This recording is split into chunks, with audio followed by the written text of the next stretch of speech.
Նույն Թուրքիան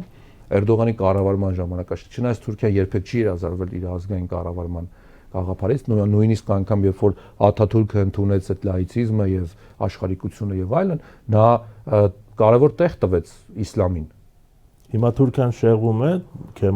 Հիմա Թուրքիան այո, որոշակիորեն շեղվում է այդ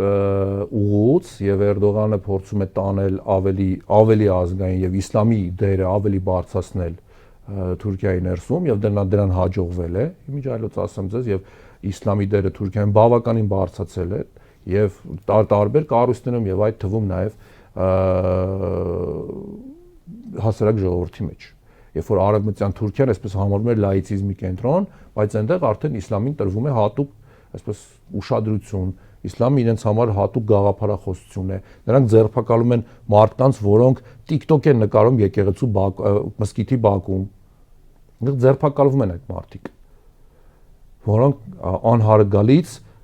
TikTok-ներ են նկարում մզկիթների բակերում։ Էրդողանն էլ ժամանակին ձերբակալվեց, կանոնավորվեց կրոնական քարոզանելու համար, չէ՞։ Այո, եւ այսօր նա կարողացավ հասնել նրան, որ քանի որ Թուրքիայի ազգային ինքնությունը ձևավորվել է իսլամի հիմքերով,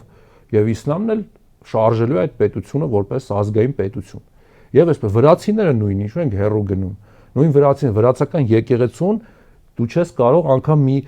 այսպես ոչ թե վատ բառ, այլ մի անկողնորոշված բառ ասես վրացական եկեղեցուն կամ վրացիների մոտ եւս այդ ազգային ինքնագիտակցությունը բավականին ադրբեջանցիների մոտ բարձրացել է այդ ազգային ինքնագիտակցությունը։ Ինչու պետք է Հայաստանում տեղի ունենա այսպիսի իրավիճակ, որովհետեւ կառավարիչները չունեն ազգային ինքնագիտակցություն։